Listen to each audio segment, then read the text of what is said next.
जी, निकाल लिया सबने। यूहन्ना 4 बाब उसकी 19 से 24 आयत तक हम इस पाक सुखन को पढ़ेंगे।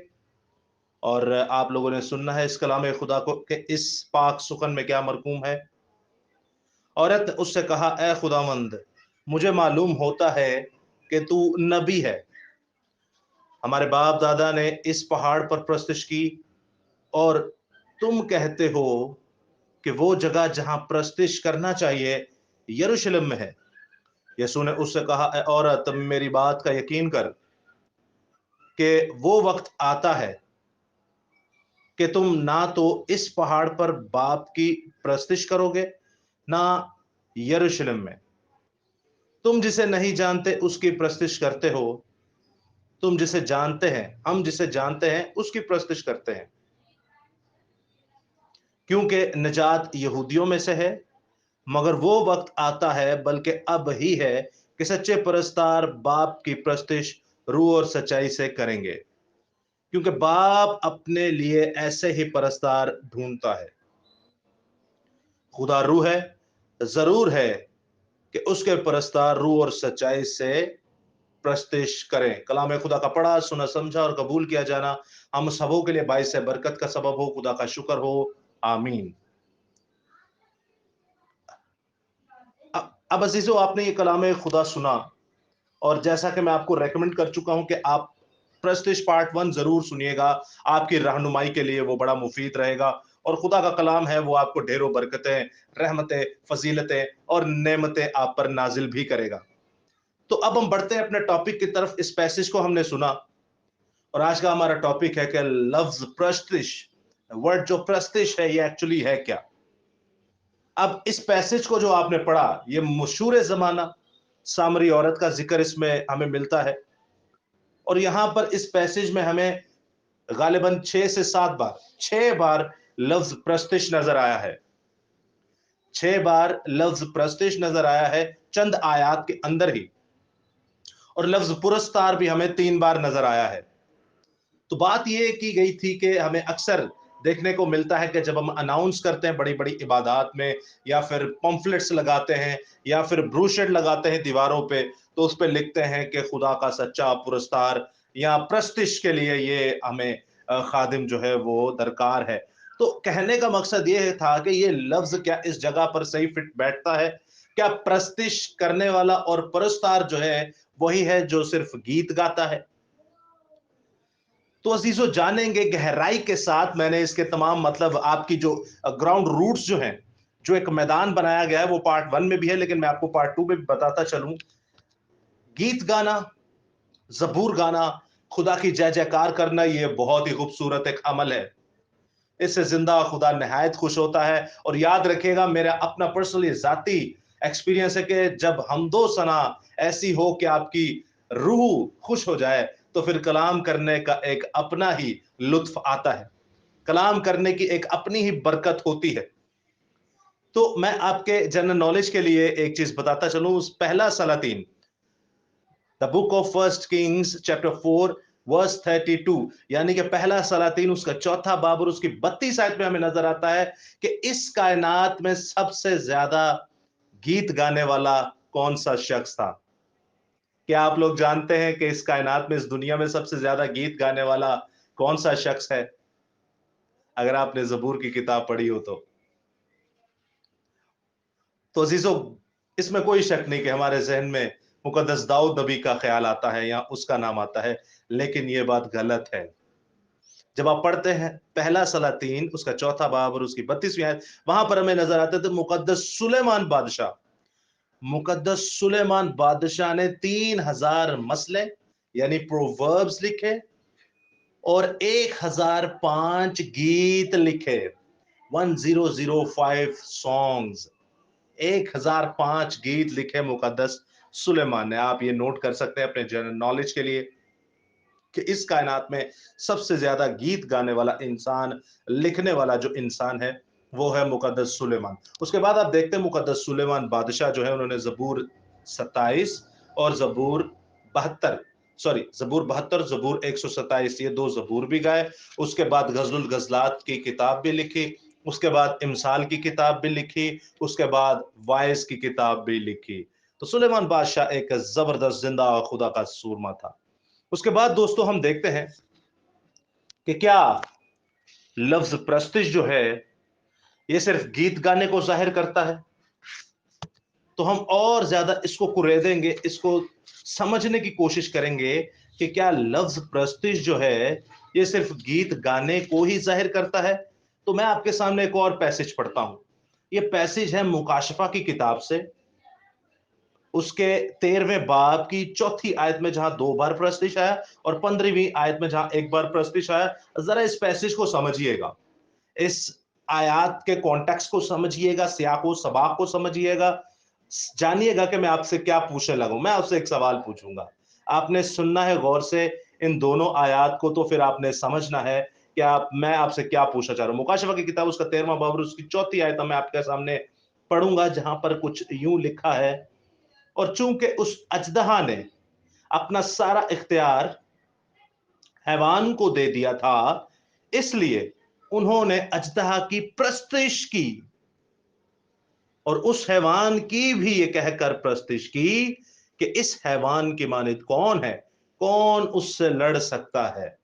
तो अजीजों, सवाल यह है कि अगर हम कहते हैं कि प्रस्तिश का मतलब है गीत गाना, पुरस्कार वो होता है जो गीत गाता है, या प्रस्तिश करने वाला वो जो गीत गाता है, तो यहां पर आप जरा मुझे समझाइएगा कि यहां पर लिखा है चूंकि उस अजदहा ने अपना सारा इख्तियार हैवान को दे दिया था, इसलिए उन्होंने अजदहा की प्रस्तिश की, यानी अजदहा के गीत गाए। प्रस्तिश लफ्ज का मतलब यह समझते हैं आप?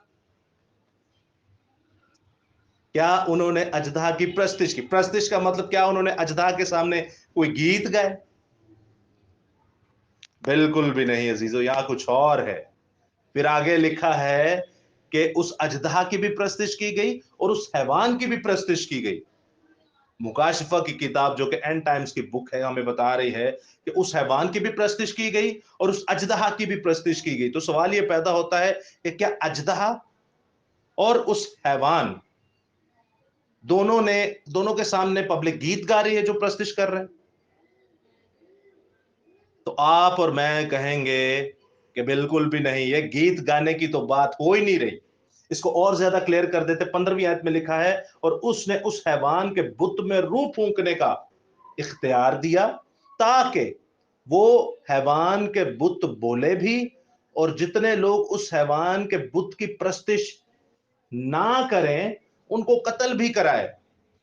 अब कहने का मकसद यह है कि एक तरफ एंटाई क्राइस्ट है, मुखालफे मसीह है, शैतान इब्लीस है, या कुछ भी आप समझ लें, रॉन्ग प्रीचर आप कह लें, फॉल्स प्रीचर आप कह लें, बहुत सारे हैं या एक है। तो उनके सामने हम गीत गाएंगे, प्रस्तिश का मतलब गीत गाएंगे, और जब गीत नहीं गाएंगे तो वो हमें कत्ल करवाएगा। क्या प्रस्तिश का मतलब यह है कि जो मुखालफे मसीह के गीत नहीं उसके सामने गाएगा वो कत्ल किया जाएगा? अजीजों, बिल्कुल भी नहीं। प्रस्तिश लफ्ज का मतलब गीत गाना बिल्कुल भी नहीं है। ये हमें गुमराह किया जाता है और हम फौरन गुमराह हो जाते हैं। क्यों? Because the lack of knowledge, इल्म की मार्फत ना होने की वजह से, अदम मार्फत की वजह से हम मर जाते हैं। होशिया नबी की किताब में लिखा है 3 बाब उसकी 8 आयत में कि मेरे लोग अदम मार्फत से हलाक हुए, कि मेरे लोग जो हैं द लेक ऑफ नॉलेज से मर गए, कत्ल किए गए। वो मरेंगे नहीं, वो मरे हुए हैं। यानी जो कलाम को नहीं पढ़ता इट मीन्स कि वो मरा हुआ है। तो हम देखते हैं कि क्या ये हैवान की, जब हमें नजर आता है कि जमीन का हैवान है, समंदर का हैवान है, इसकी अजदहे की अगर हम प्रस्तिश ना करेंगे तो हमें कत्ल किया जाएगा, इट मीन्स कि क्या उसके गीत ना गाएंगे तो हमें कत्ल किया जाएगा? नहीं अजीजों, प्रस्तिश लफ्ज का मतलब कुछ और है। प्रस्तिश लफ्ज को जब आप देखते हैं गहराई के साथ किताब मुकद्दस में, जहां जहां यह लफ्ज आया है, वहां वहां आपको नजर आएगा कि प्रस्तिश लफ्ज का मतलब है इबादत करना, प्रस्तिश लफ्ज का मतलब है पूजा करना, प्रस्तिश लफ्ज का मतलब है बंदगी करना, प्रस्तिश लफ्ज का मतलब है सेवा करना, प्रस्तिश लफ्ज का मतलब है पूजना, प्रस्तिश लफ्ज का मतलब है सिजदा करना, प्रस्तिश लफ्ज का मतलब है भक्ति करना, प्रस्तिश लफ्ज का मतलब है तपस्या करना, प्रस्तिश लफ्ज का मतलब है ताजीम करना, प्रस्तिश लफ्ज का मतलब है तौकीर करना। यानी आसान लफ्जों में बताओ, प्रस्तिश लफ्ज का मतलब है इबादत करना, पूजा करना, सिजदा करना। तो हम शैतान इब्लीस को अगर सिजदा नहीं करेंगे, उसकी इबादत नहीं करेंगे, तो तब हमें कत्ल किया जाएगा। प्रस्तिश लफ्ज का मतलब है सिजदा करना, इबादत करना, पूजा करना। अगर हम शैतान इब्लीस की इबादत नहीं करेंगे तो हमें कत्ल कर दिया जाएगा। प्रस्तिश लफ्ज का मतलब यह, प्रस्तिश लफ्ज का मतलब यह कतई नहीं है कि गीत गाना, और गीत वाले गाने वाले को आप प्रस्तिश कहने वाला कर दें या पुरस्तार कहना शुरू हो जाए। लफ्ज पुरस्तार या प्रस्त जो होता है वो इबादत करने वाले को कहते हैं, पूजा करने वाले को कहते हैं। तो यहां पर हमें यह नजर आता है कि जो 13वें बाब में मुकाशफा की किताब में लिखा है, वहां पर हम जब पढ़ते हैं उसकी चौथी आयत में जो लिखा है, और चूंकि उस अजदहा ने अपना सारा इख्तियार हैवान को दे दिया था, इसलिए उन्होंने अजदहा की प्रस्तिश की, यानी कि अजदहा की इबादत की, अजदहा की पूजा की, अजदहा को माना कि तू हमारा खुदा है, अजदहा को माना कि तू ही हमारा मौला है, तू ही हमारा भगवान है। तो उसके साथ साथ हैवान की भी उन्होंने पूजा की। और 15वीं आयत में लिखा कि जो ये पूजा, जो ये भक्ति, जो ये सेवा, जो ये प्रणाम नहीं करेगा, जो है इबादत नहीं करेगा शैतान इब्लीस की, उसे वो कत्ल करेगा। गीत गाने की तो यह बात ही नहीं हो रही। कॉन्टेक्स्ट को जब आप समझेंगे तो प्रस्तिश लफ्ज का अगर हमें मतलब पता होगा तो ये सारी बातें हमें क्या हो जाएंगी जी, क्लियर हो जाएंगी। उसके बाद आप देखते हैं कि प्रस्तिश लफ्ज जो है, और इसको हम कैसे खुलासा के साथ देख सकते हैं, इस लफ्ज का मतलब इबादत कैसे है। तो प्रस्तिश लफ्ज जो है, इसको जब आप इंग्लिश में देखते हैं तो इंग्लिश में क्या बनता है, इंग्लिश में लफ्ज बनता है वर्शिप। क्या है? वर्शिप, किसी चीज की वर्शिप करना। अक्सर आपने देखा होगा वर्शिपर फलाना, नाम आगे कोई भी लगा सकते हैं आप, फलाना वर्शिपर है, फलाना वर्शिपर। नहीं नहीं नहीं, वर्शिपर अजीजों वो है जो जिंदा खुदा की रूह और सच्चाई से इबादत करता है, जो जिंदा खुदा की रूह और सच्चाई से। अब आप कह सकते हैं कि भाई गीत गाने वाला भी तो इबादत कर रहा है। नहीं, वो इबादत नहीं है, वो इबादत का एक हिस्सा है। इबादत यह है कि जिसमें गीत गाना हो, इबादत यह है जिसमें हदिया हो, इबादत यह है जिसमें खुदा का कलाम हो, इबादत यह है जिसमें दुआ और नमाज हो। और इन सारों का जब मिक्सचर आप बनाते हैं तो रूह और सच्चाई से इबादत आपके सामने जब निकल के आती है, वो यूहन्ना 4 बाब में लिखी हुई है कि आप रूह को बचाते हैं, आप लोगों को बचाते हैं। आप खुदा का कलाम जब लोगों के सामने पेश करते हैं तो वो रूह और सच्चाई से इबादत हो रही है, वो रूह और सच्चाई से प्रस्तिश हो रही है। खाली एक गीत गाने वाला तो पुरस्कार नहीं हो सकता, खाली एक गीत गाने वाला तो वर्शिपर नहीं हो सकता, क्योंकि बाइबल ये समझाती है। और वर्शिपर का क्या मतलब है? वर्शिपर का मतलब जब आप देखते हैं तो इसका मतलब हमें नजर आता है, I got down on my knees to do obeisance to worship. Worship का मतलब है कि मैं अपने घुटनों के बल पर जिंदा खुदा को सिजदा करूं, उसकी इबादत करूं, जिंदा खुदा को सिजदा करूं, उसकी इबादत करूं। और यूनानी जुबान में यह लफ्ज है प्रोस्कुनियो। क्या लफ्ज आया है? प्रोस्कुनियो लफ्ज आया है। तो जहां पे आप देखते हैं कि ये हम वर्शिपर कहते हैं, तो अजीजों उसका मतलब है जिंदा खुदा को सिजदा करना, जिंदा खुदा को क्या करना? सिजदा करना। उसके बाद आप मत्ती 28 बाब और उसकी 9वीं आयत में देखते हैं, तो वहां पर भी शागिर्दों ने जब यीशु मसीह कहते हैं तुम पर सलाम, तो वो उनके जो है वो गिरकर उन्हें सिजदा करते हैं। तो सिजदा का मतलब है इबादत करना, वर्शिप करना, इबादत करना, वर्शिप करना, तपस्या करना, गीत गाना नहीं, इबादत करना, वर्शिप करना। तो वहां पर जो अब English Bible king James version पढ़ते तो वहां लिखा है the two hold his feet and worship him, कि उन्होंने उसके कदमों को पकड़ा और उसकी इबादत करना शुरू हो गए। उसके कदमों को पकड़ के गीत गाना शुरू नहीं थे हो गए, उसके कदमों को पकड़ के प्रोस्कुनियो उन्होंने किया, यानी उन्होंने उसे सिजदा करके उसकी इबादत की। उन्होंने उसकी क्या की जी? इबादत की। तो ये आपको फर्क जो है वो देखना पड़ेगा, वरना हम एक ही गीत गाने वाले को वर्शिपर कहते रहेंगे, पुरस्कार कहते रहेंगे, बाकियों को फिर हम पता नहीं क्या कहते रहेंगे।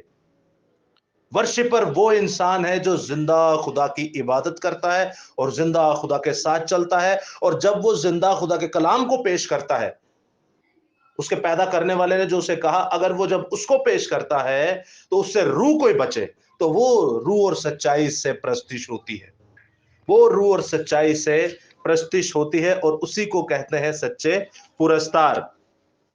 मैं आपके सामने एक और आयत रखे देता हूं, मुकाशफा ही की किताब की आयत है, उसका 14वां बाब और उसकी 7वीं आयत में लफ्ज आराम से आपको मिल जाएगा, यही प्रोस्कुनियो यूनानी जुबान में और इंग्लिश जुबान में वर्शिप आपने याद रखना है, प्रस्तिश के लिए इस्तेमाल होता है। तो मैं आपके सामने आयत पढ़ता हूं, 14वां बाब और उसकी 7वीं आयत में लिखा है, और उसने बड़ी आवाज से यह कहा कि खुदा से डरो और उसकी तमजीद करो, क्योंकि उसकी अदालत का वक्त आ पहुंचा, और उसी की इबादत करो जिसने आसमान और जमीन और समंदर और पानी के चश्मों को पैदा किया। यानी कि उसी की क्या करो, इबादत करो। अब यहां पे जो लफ्ज इबादत लिखा हुआ है ना, यहां पर लिखा है उसी की प्रस्तिश करो। दूसरे लफ्जों में आप कह सकते हैं उसी की प्रस्तिश करो। प्रस्तिश का मतलब इबादत करो, इबादत का मतलब वर्शिप करो, वर्शिप का मतलब प्रोस्कुनियो, सिर्फ गीत गाना नहीं। वर्शिप, जहां लफ्ज प्रस्तिश लिखा है वहां लफ्ज इंग्लिश में आता है वर्शिप, और वर्शिप के बाद यूनानी जुबान में आता है प्रोस्कुनियो, यानी कि जिंदा खुदा की झुक कर इबादत करना। और यहां पर हमें साफ साफ लफ्ज नजर आता है, जो इबादत लिखा हुआ है उसका इंग्लिश वर्जन वर्शिप लिखा हुआ है, और उसका यूनानी जुबान में जो ट्रांसलेट हुआ है वो प्रोस्कुनियो हुआ है। गीत गाना नहीं, गीत गाना नहीं, इबादत करना, पूजा करना, भक्ति करना, वर्शिप करना। उसके बाद जब आप देखते हैं, मैं आपके सामने खुलासतन बात यह रखता चलूं कि जब हम खुलासा देखना चाहें इस बात का कि हाँ जी वाकई यही कहा गया है, तो शैतान इब्लीस ने खुदावंद यीशु मसीह को जब आजमाया, तो आप जानते हैं कि उसने क्या कहा कि मुझे झुककर क्या कर, झुककर मुझे सिजदा कर, तो ये सारी शान शौकत मैं तुझे दे दूंगा। अजीजों, जब आप देखते हैं ना कि झुककर मुझे सिजदा कर, उस सिजदे पर भी वर्शिप लिखा हुआ है, यानी झुककर मेरी प्रस्तिश कर, झुककर मेरी इबादत कर, झुककर मुझे सिजदा कर, झुककर मेरी तपस्या कर, झुककर मेरी पूजा कर, झुककर मेरी भक्ति कर, झुककर मेरी सेवा कर। ये थोड़ी लिखा है यीशु मसीह को, वो ये थोड़ी कह रहे थे झुक के मेरे गीत गा, ये थोड़ी यीशु मसीह को वो कह रहे कि झुककर मेरे गीत गा। वो साफ अल्फाजों में कह रहा है झुककर मुझे सिजदा कर, यानी प्रोस्कुनियो, यानी झुककर मेरी वर्शिप कर। वर्शिपर का मतलब ये बिल्कुल नहीं है कि गीत गाए जाए, गीत गाने वाला वर्शिपर है, ये वर्शिप करना गीत गाने को कहते हैं, नहीं। वर्शिप करने का मतलब इबादत करना, तपस्या करना, ताजीम करना, तौकीर करना। यही बाइबल मुकद्दस हमें समझाना चाह रही है। तो यहां पर शैतान इब्लीस भी यही कहता है, और उसके बाद अजीजों आप देखते हैं ये जिंदा खुदा के गहरे भेद और मुकाशफात उसने हम पर खोले। मैं एक आखिरी बात आपसे करने को, बल्कि सेकंड लास्ट ये बात है, एक लफ्ज आपने बड़ा सुना होगा, और हमारे हिंदू भाई यहाँ पर इंडियन भाई जो इंडिया से ताल्लुक रखे हुए जिंदा खुदा के सूरमा, जो खुदावंद यीशु मसीह के चेले हैं, खुदावंद यीशु मसीह के एम्बेसडर हैं, इंडिया से जिनका ताल्लुक है, विनोद साहब, एवेंजलिस्ट विनोद साहब जो हैं, आपने भी वहां पर एक लफ्ज बड़ा सुना होगा, हमने भी यहाँ पर ये लफ्ज बहुत सुना हुआ है, ये जुमला बहुत सुना हुआ है, और वो जुमला है आइडल वर्शिप। तो मैं शुक्रगुजार हूं विनोद साहब का, जिनके वसूख से आज ये कलाम खुदा इंडिया में हो रहा है, लाइव हो रहा है। खुदा आपको बड़ी बरकत दे कि इस ऑनलाइन कलाम के वसीला से बहुत सारी रूहें बचेंगी, और उसके बाद ये कलाम खुदा दुनिया तक जाएगा। तो एक जुमला आप लोगों ने सुना होगा, और वो है आइडल वर्शिप। अब आइडल वर्शिप आसान लफ्जों में हम कहते हैं बुत परस्ती। बुत परस्ती का मतलब है बुत का पुरस्कार। पुरस्कार कहते हैं जो भक्ति करता है, जो भक्ति क्या है, करता है, माबूद का जो आबिद है, जो माबूद का आबिद है, आबिद को पुरस्कार कहते हैं। जो भक्ति करता है। तो आइडल वर्शिप, हम अगर कहें कि वर्शिप जो है वो गीत गाना को कहते हैं, तो फिर तो इसका मतलब होगा बुद्ध के गीत गाने वाला। फिर तो हमें इसका यह मतलब पता चलना चाहिए कि आइडल वर्शिप का मतलब है बुद्ध के गीत गाने वाला। नहीं नहीं अजीजों, बुद्ध के गीत गाने वाला नहीं, बुद्ध की पूजा करने वाला, बुद्ध की इबादत करने वाला, बुद्ध की तपस्या करने वाला, बुद्ध की सेवा करने वाला, बुद्ध की ताजीम करने वाला, बुद्ध के आगे झुकने वाला। ये मतलब निकलता है आइडल वर्शिप का, ये मतलब निकलता है मूर्ति पूजा का, ये मतलब निकलता है बुत परस्ती का।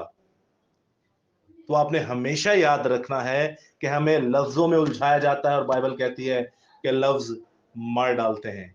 क्या करते हैं? लफ्ज मार डालते हैं। तो अजीजों, आपने इन चीजों को अपने जहन में रखना है। ये निहायत ही खतरनाक चीजें हैं और ये चीजें जो हैं ये हमें मौत तक ले जाती हैं। तो एक और बड़ी खास बात मैं आपसे कह देता हूं। अब सवाल ये पैदा होता है कि भाई ये जो गीत गाने के लिए आते हैं, हम उन्हें पुरस्कार नहीं कह सकते, वर्शिपर नहीं कह सकते, तो फिर हम उन्हें कहें तो कहें क्या? फिर हम उन्हें कहें तो कहें क्या? तो मेरा ये जवाब है आपके सामने कि हम उसी से पूछ लेते हैं जो ये वर्शिपर बनाने वाला था इस जमीन के ऊपर, यानी जिंदा खुदा का सूरमा मुकद्दस दाऊद नबी।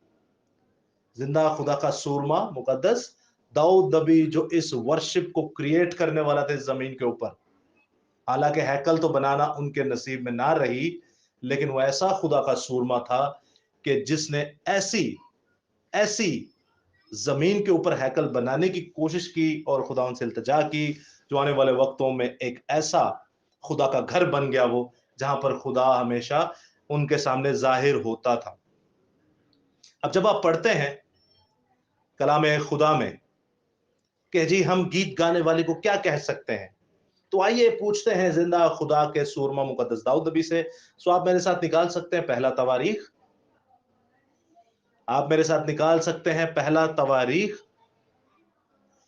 और उसका 23वां बाब और उसकी दूसरी से 5वीं आयत। अब हम जानेंगे अब हम जानेंगे कि कैसे हम ये जान सकते हैं कि जो गीत या प्रस्तुति करता है, जो गीत गाता है, उसे हम फिर क्या कहें। अगर वर्शिपर नहीं कह सकते, अगर पुरस्कार नहीं कह सकते, तो उसे हम क्या कहेंगे? तो अजीजों, पूछते हैं मुकद्दस दाऊद नबी से ही।